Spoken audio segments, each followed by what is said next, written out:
On est parti les amis. Alors Parashat Hashavua, on a deux parashiot, Acharemot Kedoshim.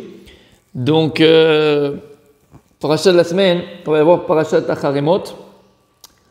Le premier mois que je vais voir avec vous, c'est ce que nous ramène le Degel Machane Ephraim. Le Degel Machane Ephraim, c'est le petit-fils du Baal Shem Tov. Le petit-fils du Baal Shem Tov. C'est le Rabbi Moshe Chaim Ephraim mi Sadilkov.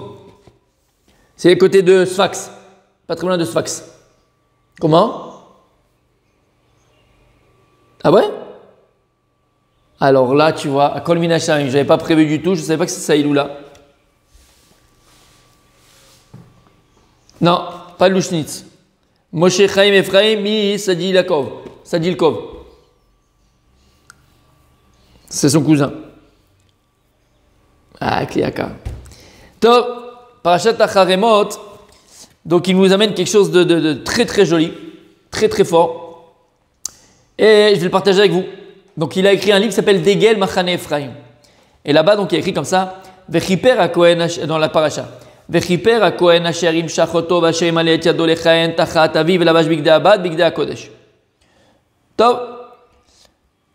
Donc il a écrit que le Kohen, il va être Mechaper sur l'âme Israël, et il va donc venir après son père, il va porter ses deux pères en fils. Il a fait Meod.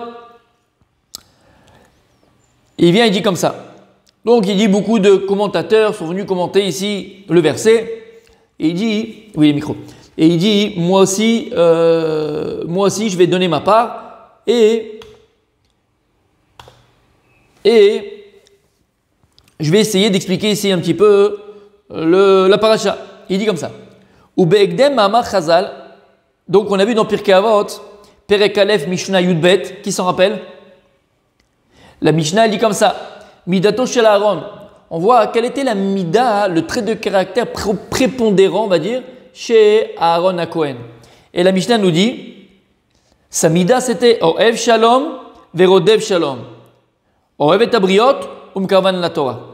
Donc Aaron, la mida principale qu'il avait, le trait de caractère principal qu'il avait, c'était quoi? C'est qu'il était Oev Shalom, il aimait la paix. Rodev Shalom, il poursuivait la paix. Oev et Abriot, il aimait donc les gens. Umkarvan la Torah, et il les rapprochait à la Torah. Extraordinaire. Donc on voit que c'était quoi la mida de Aaron? En vérité des Kohanim. On a un Kohen ici, donc fais attention, Rabbi Moïse. La mida des Kohanim, c'est Oev Shalom Verodev Shalom, Oev et Abriot, Umkarvan la Torah. La mida des Kohanim, le trait de caractère des Kohanim, c'est que normalement Aaron il était Oev Shalom, il aimait la paix. Rodev Shalom, il poursuivait la paix comme je viens de traduire. Oev et Abriot, il aimait donc les gens, Umekarvan la Torah. Et il est rapproché de la Torah. Il pose la question, le Degel Machane Ephraim. Je comprends qu'il était Oev Shalom. Je peux comprendre qu'il aimait la paix. Il a fait, c'est compréhensible. Quelqu'un qui aime la paix, c'est magnifique, c'est super. Il aime faire la paix entre les gens. Il recherche la paix. Super, magnifique. Ça, je le comprends. Aval Rodev Shalom. Il poursuivait la paix. Oev et Abriot, je le comprends. Il aimait les gens. Super. Mais qu'Avan la Torah, il rapprochait de la Torah, je le comprends. Aval Rodev Shalom. Il poursuivait le Shalom. Le lachon de Rodev dans la Torah, hein, il dit c'est un de Nitzachon. Il y a un dîn par exemple de Rodef. C'est quoi un dîn de Rodev dans la Torah, dans la Gemara? Dîn de Rodef. Si tu vois maintenant quelqu'un qui poursuit son ami pour le tuer, tu as le droit de venir et de tuer la personne qui poursuit pour tuer. Un dîn de Rodev, c'est quelqu'un qui pourchasse quelqu'un pour lui faire du mal et pour le tuer. Et la Torah te dit que si tu vois ton ami en train de poursuivre quelqu'un pour le tuer, toi, tu as le droit de sauver l'autre et de tuer la personne qui poursuit pour tuer. Vous avez compris l'histoire? Donc, Rodef, le dîn de Rodef, c'est un langage négatif. C'est une connotation négative. C'est une connotation de meurtre, connotation de guerre. D'accord? Alors, pourquoi la Mishnah de Pirkei Avot dit il était Oev Shalom, Verodev Shalom. Il aimait la paix et il pourchassait la paix. Dans le dîn de Rodef, encore une fois, c'est quelque chose de négatif. J'aurais pu dire, il était Mechapet Shalom. Il recherchait la paix, Mechapet Shalom. Pourquoi Rodev Shalom? Quelque chose de négatif complètement. Oui, Rabbi Dan.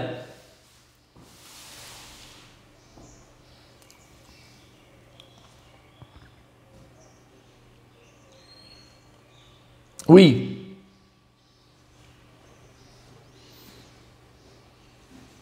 Oui. Oui.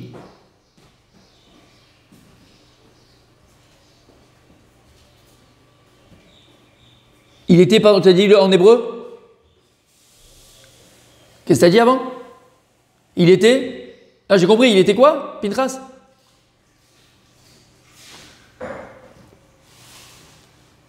Alors c'est pas bon ça, c'est pas bon ça. C'est un digne de Rodef, c'est un digne de Rodef. A priori, c'est pas bon. Mais je sais pas, c'est la question qu'on pose. Comment tu dis qu'il était Rodef le shalom? On pourchasse pas la paix, on la recherche la paix, on la pourchasse pas. Rodef, ça veut dire que c'est un gars dur, comme tu viens de dire, c'est dur. Et il pose cette question-là. Il pose cette question, le Degel Machane Ephraim. Kolakav Rabidan, Kolakav, c'est un très bon exemple. Et il répond. Et écoutez bien ce qu'il répond. Il dit alors pourquoi est-ce qu'on appelle ici il était Rodef Shalom? Pourquoi on te dit que Aaron à Cohen, non seulement il aimait la paix, mais en plus il aimait les gens, il est rapproché de la Torah, et en plus donc il était Rodef Shalom, qui a une connotation un peu négative, mais beaucoup négative. Et il dit comme ça. Vivoir Alpi Akdama Shamati Madonia Vizikni Zal. Et il dit, je vais répondre à cette question en fonction de ce que j'ai entendu de mon grand-père. C'est qui son grand-père? C'est qui son grand-père? C'est qui son grand-père? Oui, le Baal Shem Tov, le Baal Shem Tov. Donc il dit, je vais répondre en fonction de ce que nous a dit mon grand-père. M'a dit mon grand-père. Il dit comme ça. Mashal lerofe uman vechacham mufla benyane atevaim mezagim shel bnei adam. Il dit, c'est l'exemple que m'a donné mon grand-père d'un médecin spécialiste, le meilleur médecin du monde. Et il savait soigner les gens en fonction de leur état.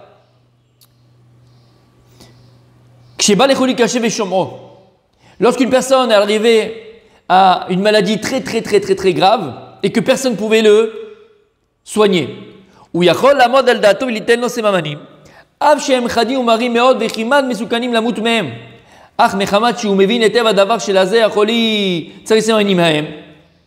il dit, lui, ce médecin-là, c'était un spécialiste. Et lorsqu'il y avait quelqu'un qui était très malade, mourant, et que tous les médecins du monde avaient décidé de le laisser tomber parce qu'il n'y avait plus rien à faire pour lui, lui au contraire, il s'occupait de ce malade-là. Et comment il faisait pour le guérir? C'était tellement un grand chacham dans la médecine, c'était tellement quelqu'un de très fort dans la médecine, un spécialiste, que lui était capable d'utiliser même des médicaments, des plantes, a priori qui étaient du poison, mais il savait exactement les doser, pour sauver la personne. Chose qu'aucun médecin n'était capable de faire. Parce qu'il ne pouvait pas utiliser ces plantes-là qui a priori étaient des poisons pour sauver quelqu'un. Mais lui, il arrivait à doser exactement, en fonction de la maladie de la personne, en fonction de l'état de la personne, et il sauvait la personne. Aval, Rofe Acher, Zulato, El Rachel Asonkar. Il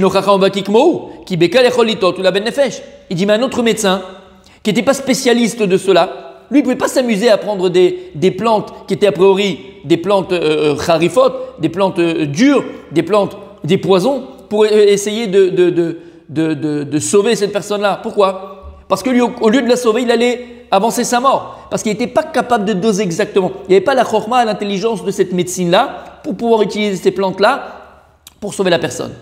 Donc il dit ici, il dit le machal, il est simple. Il dit mon grand-père donnait ce machal de deux médecins. Et un médecin, lui, c'était un spécialiste, était donc capable de sauver des gens qui étaient mourants et que personne ne pouvait sauver. Comment? Parce que lui, il était tellement chacham dans la médecine, tellement intelligent dans la médecine, tellement fort dans la médecine, qu'il était capable de doser les plantes qui étaient mesoukanot, qui étaient dangereuses normalement, mais pour sauver la personne. Alors qu'un autre médecin, s'il utilisait les mêmes plantes, il n'était pas capable de doser comme lui parce qu'il ne comprenait pas l'état de la personne exactement et il ne savait pas utiliser en fonction de la personne ces plantes-là. Au contraire, lui, il était interdit pour lui d'utiliser cela parce que s'il utilisait ça pour essayer de sauver cette personne, au contraire, il avançait sa mort. Vous avez compris le machal? Et il dit comme ça. Valpizé, Navin Mahamaram Zal. Et il dit maintenant on peut comprendre ce qu'il dit dans Pirkei Avot, que Aaron Akon était Oev Shalom Verodev Shalom. Rodev Shalom, on a dit, c'est quoi Rodev Shalom? C'est quelque chose de négatif. C'est quelque chose de Rodev, c'est quelqu'un qui poursuit pour tuer. C'est comme c'est pas possible. Il n'était pas Rodev, il pourchassait pas. Qui né Yadoua Midat Aaron Ayakar. Aaron à Cohen, vous savez que lorsqu'on dit que quelqu'un, c'est un homme de paix, c'est quelqu'un qui aime la paix, c'est quelqu'un de gentil, tout de suite, on a à l'esprit un paillasson. Un paillasson. Chamberlain. Vous connaissez Chamberlain? C'était Premier ministre de l'Angleterre à la Deuxième Guerre mondiale en 1938. C'est lui qui a signé le pacte de Munich avec le traité de Munich avec Hitler. Donc c'est lui qui a permis à Hitler de prendre l'Autriche, de prendre la Pologne, de prendre tous les pays. Pour qu'il y ait la paix, pour qu'il y ait la guerre.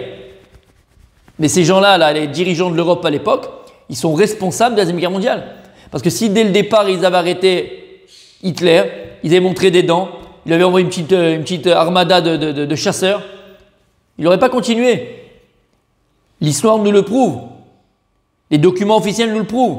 Hitler, il a testé les Européens, il a testé la France et l'Angleterre, il voulait savoir jusqu'à où ils sont capables d'aller.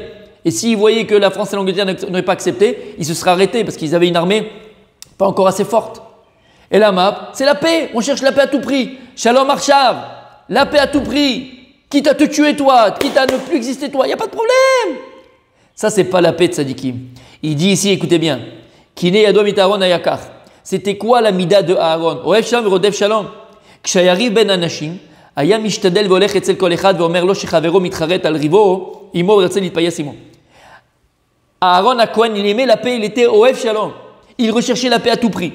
Et donc lorsqu'il entendait qu'il y avait une embrouille entre deux personnes, qu'est-ce qu'il faisait? Il allait voir le premier, et il faisait tous les efforts du monde pour lui parler. Il dit, tu sais quoi, j'ai parlé avec Shimon, Behemet, il regrette ce qu'il t'a fait, il regrette ce qu'il a dit, il regrette. Après il est voir Shimon, il dit, tu sais quoi, Réhouven, Behemet, j'ai parlé avec lui, il pleure, il est pas bien, vraiment il te kiffe, tiens machin. Il parle avec les deux côtés, et pour qu'ils fassent la paix entre eux. Jusqu'à qu'il arrivait à faire la paix entre les deux. Et les gens se pardonnaient l'un et l'autre. Et ils recommençaient à vivre ensemble. Et ils se pardonnaient. Ils avaient la paix. Vinyan mekarvan la Torah yagam ken imshach mize. Ki ancheri umadon mimela ayu mitcharatim atzman tamid al maasehem. Teche bechosvam sharon hakohen gadol yisrael latriach atzmo lelech etzel kol echad daber im kol echad al iske rivam begle taver hashalom kedarko migdato. Ubigli ze ayu mitbashim maasehem chazru maasehem haraim vasu tshuva v'nitkarvu la Torah. Écoutez bien ce qu'il dit. Donc en vérité, tu avais deux sortes de personnes. Tu avais une première sorte de juifs qui, eux, étaient proches d'Aaron à Cohen. Ils reconnaissaient Aaron à Cohen et ils savaient le travail de Aaron à Cohen. Que Aaron à Cohen, Samida, c'était Oev Shalom. Il faisait tout pour qu'il y ait la paix dans le peuple juif. D'ailleurs, entre parenthèses, le Midrash dit que lorsqu'Aaron à Cohen il est mort, derrière son cercueil, il y avait 70 000 personnes qui étaient collées à son cercueil, qui étaient... Et c'est quoi ceux-là? Qu'est-ce qu'ils ont aimé? Tout le peuple juif, mais ceux-là, 70 000. On te parle de 70 000 qui étaient collés à son cercueil, qui l'accompagnaient. Pourquoi? Et on dit que ces 70 000 personnes, tous s'appelaient Aaron. Ah, parce qu'ils s'appelaient Aaron, alors ils venaient pour Aaron. Quel rapport? Et là, c'était qui ces 70 000 personnes qui étaient proches du cercueil de Aaron et qui s'appelaient Aaron? Dit le Midrash, c'est tous les enfants qui sont nés du Shalom Bayit qu'il a fait Aaron à Cohen. Lorsqu'il y avait un homme et une femme qui étaient sur le point de divorcer, Aaron il faisait tout pour qu'il y ait le Shalom Bayit. Et Baruch Hashem, ça marchait.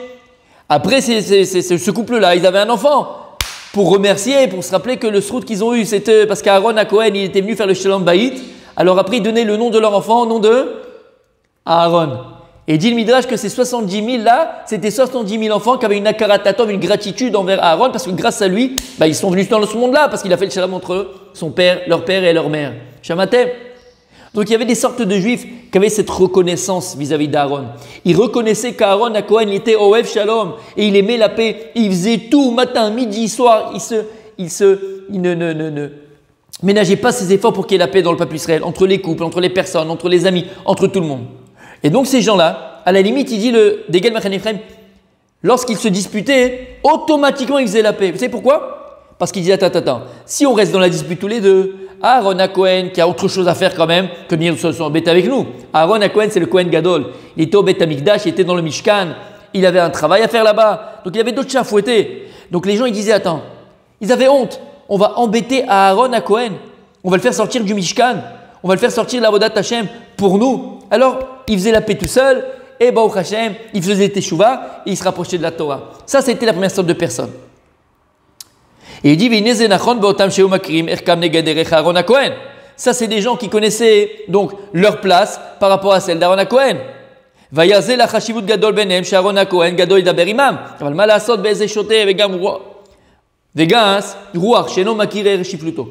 avait une deuxième sorte de personne. Et il dit, celui-là, il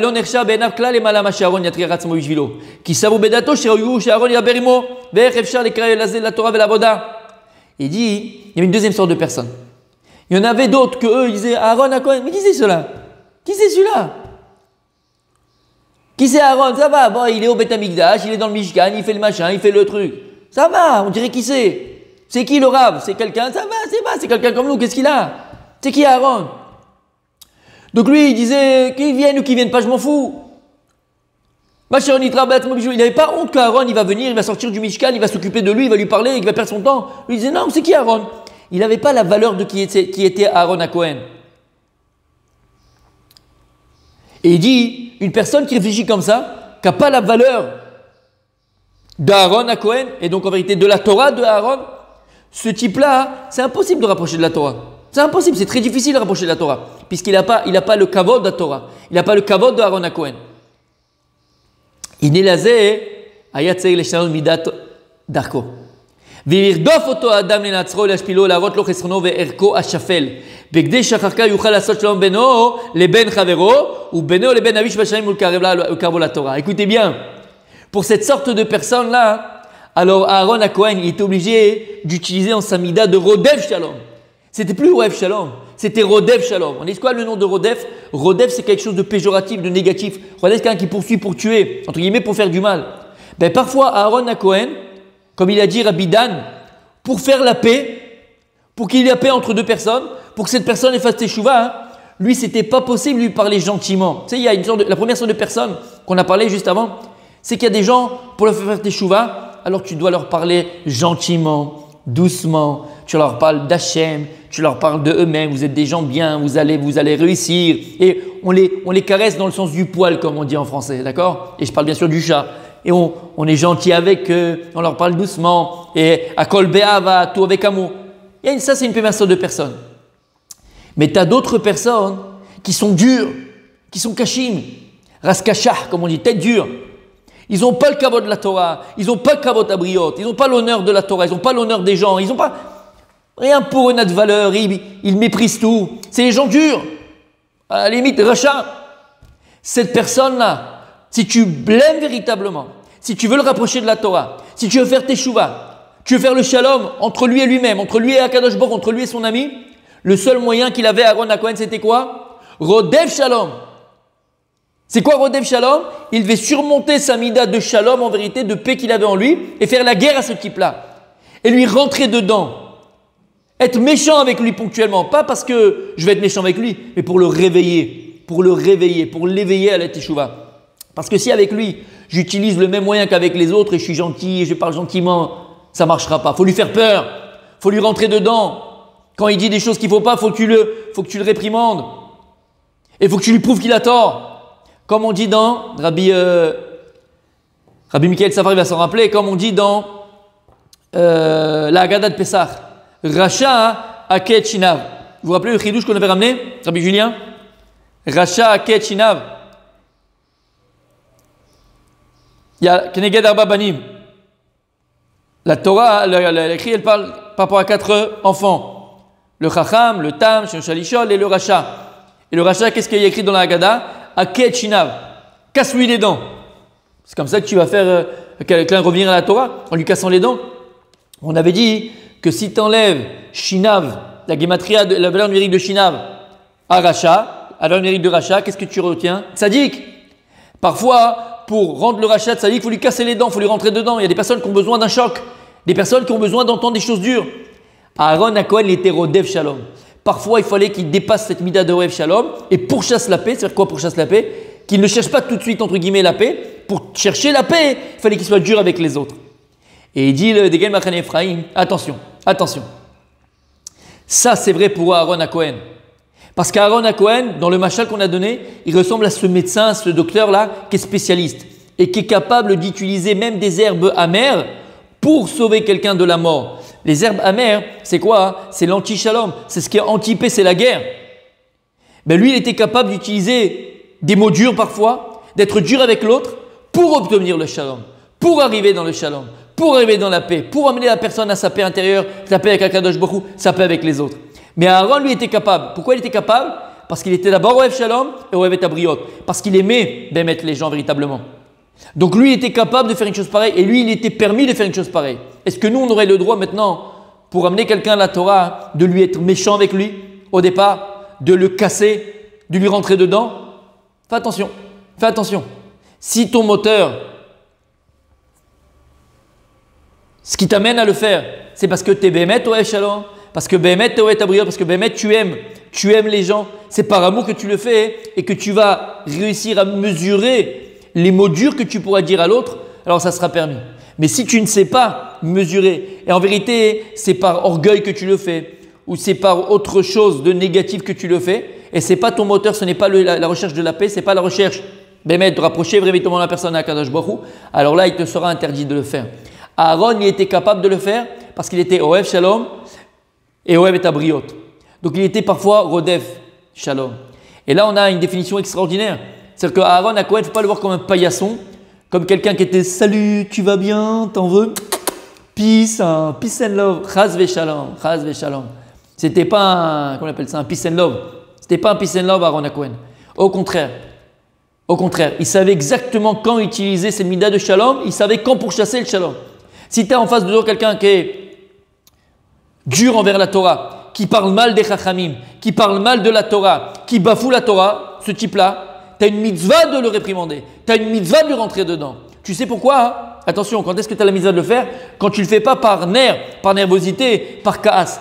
Mais lorsque tu le fais pour le kavod de la Torah, lorsque tu le fais pour le kavod d'Hachem, et lorsque tu le fais parce que la personne comme ça, tu l'aimes véritablement, et que tu vois qu'il est en train de se tromper, et que c'est très grave ce qu'il fait. Alors là, tu peux lui rentrer dedans. Là, tu peux lui casser les dents, et là, peut-être, c'est lui fera tchouva. Et combien de personnes ont fait tchouva parce que Bémet, on leur a mis des claques. Moi, j'avais quelqu'un dans ma communauté, il me disait tout le temps, son Rav, c'est le Rav Menaché. Vous connaissez le Rav Menaché? Ouais. Et il m'a dit, si je n'avais pas rencontré le Rav, il ne faisait rien avant, du tout. Il ne savait pas rencontrer le Rav Menaché, et le Rav Menaché est très dur. Il est assez dur. Il ne savait pas rencontrer le Rav Menaché qui est dur et qui m'a bousculé, jamais je refais tchouva.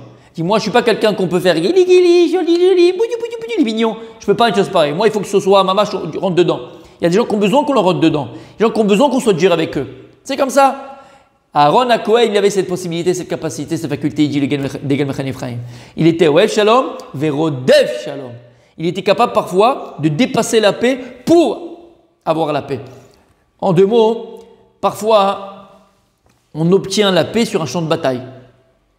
Ce qu'ils ont fait Chamberlain et la ville et l'Europe en 1938, en faisant le pacte et en signant le traité de Munich avec Hitler, en vérité, ça, c'était utopique. En voulant à tout prix la paix, ils ont amené le chaos et la guerre dans le monde. Alors que si, dès le départ, ils avaient commencé à faire des petites frappes, sans faire une grande guerre, mais une petite guerre en montrant des dents à Hitler et lui montrer qu'ici, on ne rigole pas et que si tu veux la guerre, nous, on veut la paix. Si on veut la paix véritablement, on fera la guerre. Parce que des fois, pour avoir la paix, il faut faire la guerre. Des fois, pour avoir la paix, il faut faire la guerre. Alors, on n'aurait peut-être pas connu la Deuxième Guerre mondiale. Comme Mina Shamaïm, bien sûr, on ne veut pas faire l'histoire, mais c'est vrai au niveau général, géopolitique, mais c'est tellement vrai aussi des fois au niveau personnel. Mais parfois, pour avoir la paix, il faut faire la guerre. C'est un klal. Shamatem, des fois, pour avoir la paix, il faut faire la guerre. C'est-à-dire que si maintenant, des fois, tu as un voisin qui t'appelle la police tous les jours, tu as un voisin qui t'appelle la mairie tous les jours, je sais pas pour rien, et toi tu n'as rien fait du tout, et qu'il te fait la mamache, il te fait la guerre, et toi tu es là, tu dis non, parce que la Torah elle me dit que j'ai pas le droit, et puis moi j'ai une barbe, et puis j'ai un kippa, et puis j'ai titi, je suis religieux, je vais me comporter comme lui. Ça dit, qu'est-ce qu'il a dit Yaakov avec nous?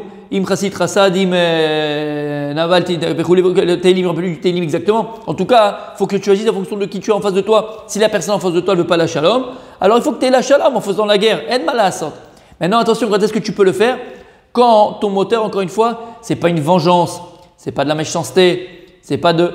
Si ton moteur, c'est quelque chose de positif, pour approcher la personne, lui faire teshuva, tu as le droit, entre guillemets, ponctuellement de lui faire la guerre pour obtenir la paix. Et c'est ce qu'il faisait Aaron à Cohen. Encore une fois, Aaron était capable de faire la guerre à une personne, pour qu'il obtienne la paix. Et que cette personne revienne vers Akadosh Baruch Hu Be'emet, revienne vers Emet Be'emet, ou fasse la paix avec son prochain. Voilà les amis, c'était le petit shiur de la Parashat Shavua. Qu'on arrive, Be'ezrat Hashem, à s'habiller de la Mida de Aaron à Cohen, que nous aussi nous soyons Ohev Shalom, Verodev Shalom, Ohev et Abriot, et Karban la Torah. On est dans une période du Homer où les Talmidim de Rabbi Akiva sont morts parce qu'il manquait quelque chose d'essentiel. Ils n'étaient pas Mechabdim, Echa et Hasheni. La Gemara dit en Yebamot, pourquoi est-ce qu'ils sont morts les 24 000 élèves de Rabbi Akiva? Chez l'autre, parce qu'ils ne sont pas honorés les uns les autres. Ils ne sont pas honorés les uns les autres. Et donc, il faut faire très attention pendant cette période-là de travailler ces traits de caractère, ces midot, qui sont quoi? Ben Adam la Chavero. Ben Adam la Chavero. L'homme avec son prochain, notre relation qu'on a avec notre prochain. Et donc, faire attention à ne pas vexer, faire attention à ne pas froisser, faire attention à comment on parle à l'autre, faire plus attention à l'autre s'il a des besoins. Comment ça va? T'es où Shabbat? T'as besoin de quelque chose? Est-ce que je peux t'aider? Être plus, encore plus, toute l'année c'est comme ça. Mais être encore plus tourné vers les autres. Ohev Shalom, chercher la paix, pas chercher les embrouilles. Il me saoule, pourquoi? Tatati ou la synagogue, dans le, je sais pas, la prise unique ou à Osherad ou l'Odéama. Ohev Shalom et Rodev Shalom. Chercher la paix à tout prix. Chercher la paix à tout prix. Et pourquoi c'est tellement important? C'est la bracha qu'on fait qui clôture toute la Amida. Sim Shalom Tova Bracha. Hashem Oz la Moiten, Hashem Yevaret Amo Bashalom. Ame Yevaret Amo Bashalom. Pourquoi on bénit le Ham Israël? On dit à Kadosh Baruch Hu, bénit le Ham Israël Bashalom. La Gemara elle dit Kilo Ra'a Kadosh Baruch Hu Kli Marzik Bracha et la Shalom. Hashem n'a pas trouvé d'autre ustensile qui contient la bracha et là le Shalom. Il ne peut pas avoir de bracha dans un endroit. L'homme ne peut pas connaître de bénédiction. Un endroit ne peut pas connaître de bénédiction. Un foyer ne peut pas connaître de bénédiction s'il n'y a pas le shalom en son sein. C'est comme si maintenant moi, j'avais le meilleur des vins du monde. J'ai payé la bouteille à 25 000 $, mais je n'ai pas de verre où le boire. Donc j'ai le vin, j'ai la bracha, elle est là, elle est préparée. Mais je n'ai pas l'ustensile qui va contenir ce vin extraordinaire. Eh bien, exactement pareil. La bracha, elle est promise à chacun d'entre nous. On est tous mevorachim. On est tous bénis par Hachem. Tous. Ah, pourquoi il y en a qui reçoit plus que l'autre? Pourquoi il y en a un qui a plus que l'autre? Pas parce que la bracha, elle est différente. C'est tout simplement parce qu'il y en a un qui a préparé l'ustensile. Et il y en a un qui a, malheureusement, cassé l'ustensile. Il faut qu'il y ait quelque chose qui soit marzik la bracha. Et dit à Kadosh Baruch Hu, je vais trouver le seul ustensile qui est capable de recevoir ma bracha, c'est le shalom. Donc il faut tout faire pour qu'il y ait le shalom intérieur de nous, d'être cette paix intérieure, qu'on retrouve ce shalom-là. Et des fois, pour retrouver ce shalom en nous, il faut se faire guerre, il faut se faire la guerre, il faut se faire violence, parce qu'on vit en contradiction. Dans ce côté-là, mon échec avec quelque chose, le corps autre chose. Et donc on est en guerre entre nous, on est comment on appelle ça, en piroude. On est séparé de nous-mêmes, on est éloigné de nous-mêmes, parce qu'on n'est pas en paix intérieure, parce qu'il y a cette guerre continuelle entre le bien et le mal en nous. Alors, il faut faire la guerre. Il faut faire la guerre au mal. Il faut te faire violence, Rabibi. En mal à ça. Tu n'as pas le choix. Il faut être rodef le shalom en toi. Pour avoir la bracha en toi. Parfois dans ton couple. Parfois dans ta communauté. La communauté, il faut qu'il y ait la bracha. Pour qu'il y ait la bracha dans une communauté, les amis. Il faut qu'il y ait le shalom. Et que chacun d'entre eux fasse tout ce qu'il peut. Tout ce qu'il peut. Même au-delà de ce qu'il peut. Pour qu'il y ait le shalom. Oh, sinon, on ne peut rien avoir de bracha. Et ça ne marche pas. Tu peux essayer avec les… Moi, j'ai vu de mes propres yeux, je vous assure, Béhémet, je l'ai vu de mes propres yeux. Des endroits où ils avaient des moyens, mais à gogo blind. Ils auraient pu construire l'Empire State Building, là. Des moyens à gogo. Mais ils n'ont rien fait de ce qu'ils avaient, rien. Il n'y avait pas d'âme dans ce qu'ils ont fait. Il n'y avait rien. Pourquoi il n'y avait rien? Parce qu'il n'y a pas de shalom. Et lui, il a dit comme ça, et lui, il m'a fait comme ça, et l'autre, il n'a pas parlé comme ça, et l'autre, il m'a pris la tête comme ça. Il n'y avait que des embrouilles. Il n'y a pas de shalom dans un endroit, avec les meilleurs moyens du monde, ça mènera à rien.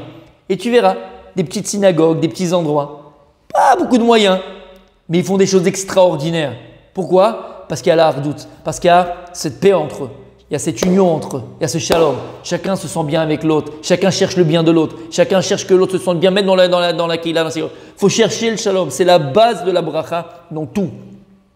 Ohev shalom verodef shalom. Shinizke de le vivre, Bezrat Hashem.